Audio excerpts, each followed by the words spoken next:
नमस्कार, आप देख रहे हैं न्यूज 24। आपके साथ मैं हूं रवि ठाकुर। देश के 4 राज्यों में आने वाले दिनों में विधानसभा के चुनाव होने हैं। राहुल गांधी लोकसभा चुनाव की तरह ही इन चारों राज्यों के चुनाव के लिए भी पूरी तरह से एक्टिव हो चुके हैं। जम्मू कश्मीर और हरियाणा के लिए राहुल गांधी ने जो प्लान बनाया है उससे बीजेपी की टेंशन बढ़ गई है। दरअसल राहुल गांधी ने इन राज्यों में भी इंडिया गठबंधन वाले फॉर्मूले को एक्टिव कर दिया है। आखिर क्या है राहुल गांधी का वो फॉर्मूला? क्या राहुल गांधी हरियाणा में पहलवान विनेश फोगाट और बजरंग पूनिया को कांग्रेस के टिकट पर चुनावी मैदान में उतारने जा रहे हैं? आखिर हम ये क्यों कह रहे हैं कि जंग बड़ा भीषण है? ये रिपोर्ट देखिए।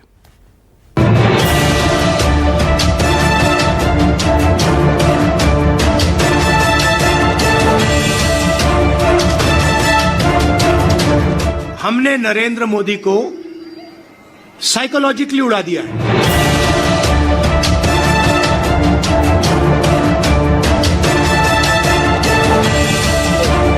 इंडिया गठबंधन खड़ा हो गया, एक साथ मिलकर हम लड़े, पूरी की पूरी कॉन्फिडेंस हिंदुस्तान के प्रधानमंत्री की गायब हो गई है।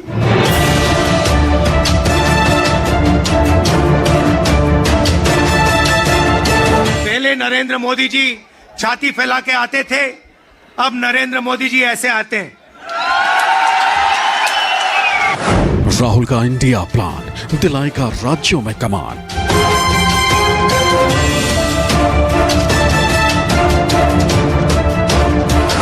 एकजुटता का संदेश, जीतना है सियासी रेस। अब की बार मुश्किल भारी, क्या है बीजेपी की तैयारी?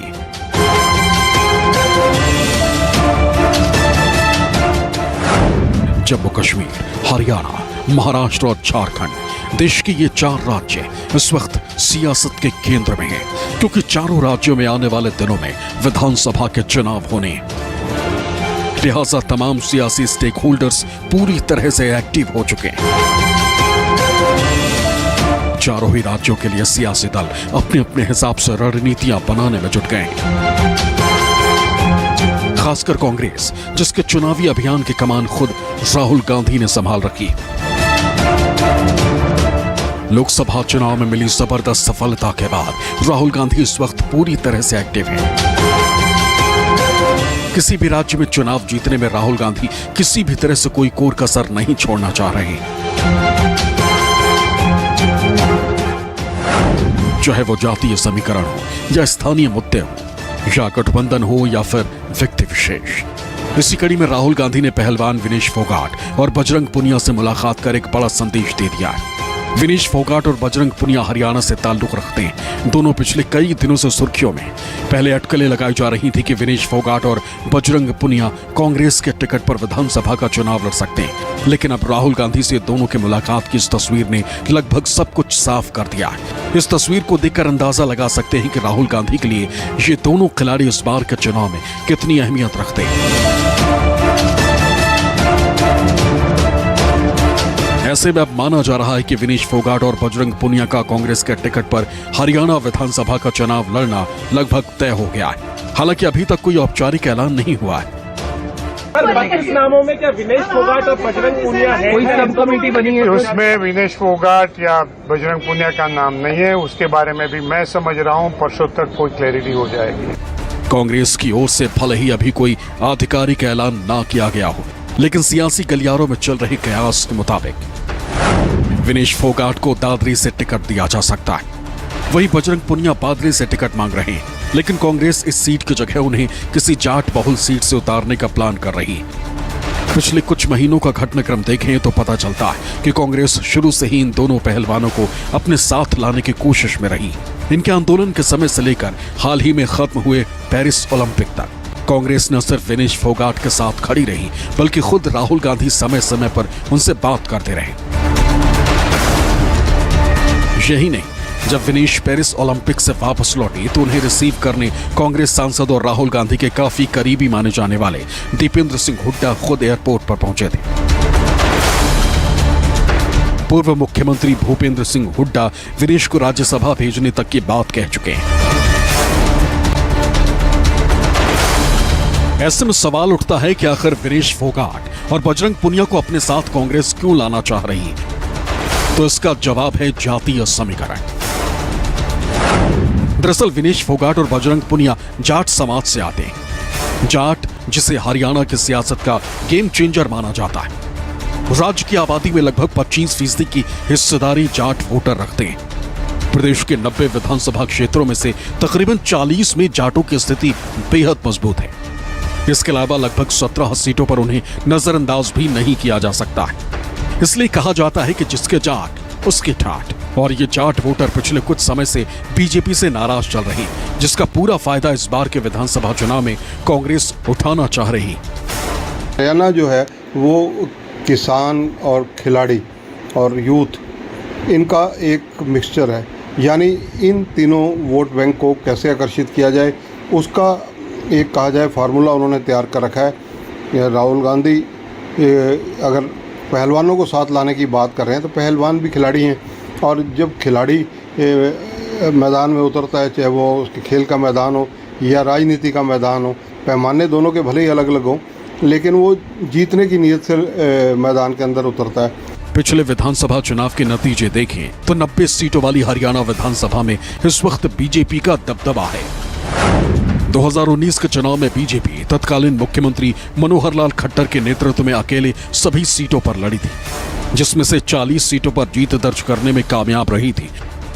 कांग्रेस ने भी पूर्व सीएम भूपेंद्र सिंह हुड्डा के नेतृत्व में सभी सीटों पर अपने उम्मीदवार उतारे थे, जिसमें से 31 कैंडिडेट जीतने में सफल रहे थे। जबकि दुष्यंत चौटाला के नेतृत्व में जननायक जनता पार्टी 87 सीटों पर लड़ी, जिसमें से 10 सीट जीतने में कामयाब रही। वहीं आम आदमी पार्टी प्रदेश की 46 सीटों पर चुनाव तो लड़ी, मगर एक भी सीट जीतने में कामयाब नहीं रही। यानी 2019 के विधानसभा चुनाव में सभी दल अकेले अपने अपने दम पर चुनावी मैदान में उतरे थे। लेकिन हाल ही में खत्म हुए लोकसभा चुनाव में कांग्रेस इंडिया गठबंधन के तहत हरियाणा में चुनाव लड़ी थी, जिसका काफी फायदा मिला है। 10 सीटों वाली हरियाणा लोकसभा में कांग्रेस 9 सीटों पर लड़कर 5 सीटें जीतने में कामयाब रही। हालांकि एक सीट पर लड़ने वाली आम आदमी पार्टी जीत दर्ज नहीं कर पाई। दोनों का वोट शेयर देखें तो कांग्रेस को जहां 47.61% वोट मिले, तो वहीं आम आदमी पार्टी के हिस्से में तकरीबन 4% वोट आए। यानी दोनों को मिलाकर 51% से ज्यादा वोट इंडिया गठबंधन को मिले। और वोटों का यही गणित राहुल गांधी को हिट कर गया। लिहाजा राहुल गांधी लोकसभा के बाद विधानसभा चुनाव में भी इंडिया गठबंधन के सहयोगियों को अपने साथ रखना चाह रहे हैं। राहुल गांधी आम आदमी पार्टी के साथ ही समाजवादी पार्टी को भी हरियाणा विधानसभा चुनाव में कांग्रेस के साथ रखना चाह रहे हैं।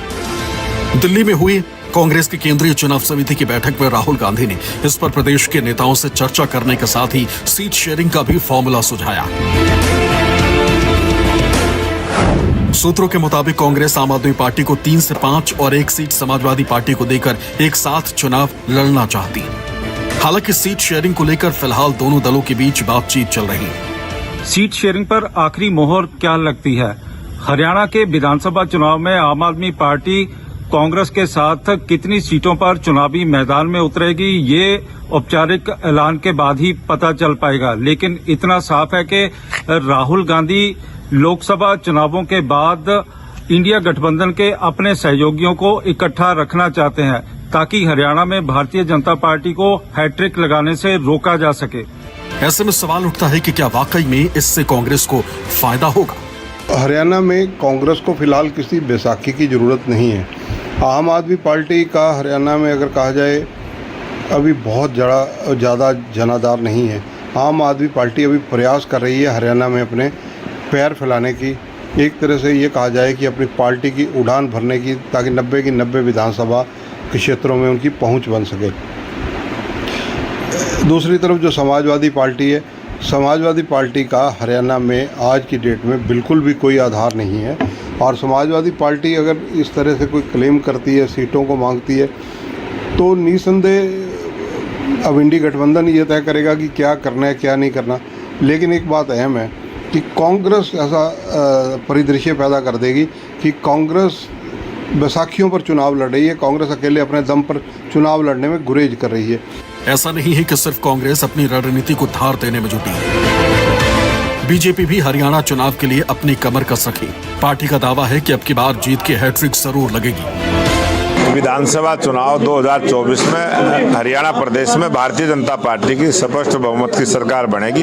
हरियाणा की जनता ने फैसला लिया है और नायब सिंह सैनी जी ने जो 56 दिन में बहुत कम समय में जो वर्किंग का मिला, बाकी ज़्यादा समय आचार संहिता में गया है और जो जन कल्याण की योजनाओं को लेके हरियाणा प्रदेश में एक नई विचार के साथ गरीब कल्याण की योजनाओं को लागू किया है। आज उसी से प्रभावित होकर हरियाणा प्रदेश की जनता का एक तरफा फैसला है, आने वाली सरकार भारतीय जनता पार्टी की बनेगी। अब आपको लेकर चलते हैं जम्मू कश्मीर। जम्मू कश्मीर में भी राहुल गांधी ने गठबंधन फॉर्मूले को अपनाया। लोकसभा चुनाव के दौरान इंडिया ब्लॉक का एक अहम हिस्सा रही फारूक अब्दुल्ला की पार्टी नेशनल कॉन्फ्रेंस के साथ मिलकर चुनाव मैदान में उतरी। समझौते के तहत 90 सीटों वाली जम्मू कश्मीर विधानसभा चुनाव में नेशनल कॉन्फ्रेंस 50 और कांग्रेस 32 सीटों पर चुनाव लड़ रही। एक सीट पैंथर्स पार्टी और एक सीट CPI-M को दिया गया। बाकी की 6 सीटों पर दोनों दल फ्रेंडली फाइट करेंगे। गठबंधन का ये खाका भी राहुल गांधी की मौजूदगी में ही फाइनल हुआ था। ऐसे में वोटिंग की तारीख नजदीक आते ही राहुल गांधी ने चुनाव प्रचार की कमान संभाल ली। आप देखना, मैं आपको गारंटी करके कह रहा हूं, या ये स्टेटहुड देंगे, नहीं तो फिर अगली सरकार जो दिल्ली में आएगी, इंडिया गठबंधन की सरकार आएगी, उनका पहला काम होगा आपको स्टेटहुड देने का। और हम तब तक नहीं रुकने वाले, हम इन पर दबाव डालेंगे पार्लियामेंट में, यहां पर कि ये जो आपको स्टेटहुड से यूनियन टेरिटरी बनाया गया है, जो पहली बार हुआ है, इसको रिवर्स करना है और आपको स्टेटहुड देना। बुधवार को राहुल गांधी कश्मीर दौरे पर थे। रामबन और अनंतनाग में जनसभाओं को संबोधित कर लोगों से इंडिया गठबंधन के पक्ष में वोट तो मांगा ही, साथ ही बीजेपी और प्रधानमंत्री मोदी पर भी जमकर हमला बोला। लड़ाई दो विचारधाराओं के बीच में है। एक तरफ नफरत, हिंसा, डर, दूसरी तरफ मोहब्बत, रिस्पेक्ट, इज्जत। आपने देखा होगा, कन्याकुमारी से कश्मीर 4000 किलोमीटर हम चले और हमने बीजेपी के खिलाफ नारा दिया, नफरत के बाजार में मोहब्बत की दुकान खोलनी है। उनका काम नफरत फैलाने का है, हमारा काम मोहब्बत फैलाने का है। वो तोड़ते हैं, हम जोड़ते हैं। अपने इस चुनाव में देखा होगा, पहले नरेंद्र मोदी जी छाती फैला के आते थे, अब नरेंद्र मोदी जी ऐसे आते हैं। पहले बड़े बड़े भाषण करते थे, इस बार पार्लियामेंट में घुसने से पहले उन्होंने अपने सिर पर कॉन्स्टिट्यूशन को रखा, फिर गए अंदर। हमने नरेंद्र मोदी को साइकोलॉजिकली उड़ा दिया है। मैं आपको बता रहा हूं, मैं पार्लियामेंट में बैठता हूं, उनके सामने पार्लियामेंट में बैठता हूं, पूरी कॉन्फिडेंस गायब हो गई उनकी। इंडिया गठबंधन खड़ा हो गया, एक साथ मिलकर हम लड़े, पूरी की पूरी कॉन्फिडेंस हिंदुस्तान के प्रधानमंत्री की गायब हो गई है। वहीं नेशनल कॉन्फ्रेंस के नेता फारूक अब्दुल्ला भी कांग्रेस और अपनी पार्टी के गठबंधन को प्रदेश में एक मजबूत अलायंस के तौर पर देख रहे हैं। कांग्रेस और नेशनल कॉन्फ्रेंस की जो इत्तेहाद हुआ है, इंशाअल्लाह उसमें हम लोग कामयाब हों। हम चाहते हैं कि रियासत आगे तरक्की करे और इस मुश्किल से निकले। मैंने पहली दफा देखा है कि एक रियासत को यूनियन टेरिटरी बनाते हुए, इसको बदलाना है, इसको फुल से स्टेटहुड आना है और उसके लिए हम कोशिश कर रहे हैं। लेकिन कहते हैं ये अलायंस एनसी की मजबूरी है। एक मजबूरी नहीं है, जरूरत है। हमने सबको लेकर चलना है। अगर बीते विधानसभा चुनाव की बात करें तो जम्मू कश्मीर में इससे पहले 2014 में विधानसभा के चुनाव हुए थे। तब पीडीपी सबसे बड़ी पार्टी बनी थी। कुल 87 विधानसभा सीटों वाली जम्मू कश्मीर में पीडीपी को 28 सीटें मिली थी। इसके बाद बीजेपी का नंबर था, पार्टी को 25 सीटें मिली थी, जबकि नेशनल कॉन्फ्रेंस 15 और कांग्रेस 12 सीटों पर जीत दर्ज करने में कामयाब रही थी। बाकी के 7 सीटें दूसरे दलों और निर्दलियों के खाते में गई थी। हालांकि तब से अब तक काफी कुछ बदल चुका है। आखिरी चुनाव के वक्त जम्मू कश्मीर पूर्ण राज्य का दर्जा रखता था, लेकिन आज केंद्र शासित प्रदेश है। इसके साथ ही कई इलाकों का सियासी समीकरण भी बदल चुका है। बहरहाल जम्मू कश्मीर में जहां 3 चरणों यानी 18 सितंबर, 25 सितंबर और 1 अक्टूबर को वोटिंग होनी है, वहीं हरियाणा में एक ही चरण यानी 5 अक्टूबर को वोट डाले जाएंगे। दोनों ही राज्यों के नतीजे 8 अक्टूबर को घोषित किए जाएंगे। अब इन दोनों राज्यों में अब की बार कौन बाजी मारता है और किसे मुंह की खानी पड़ती है, इसके लिए बस 1 महीने का इंतजार कीजिए। Bureau report, news 24।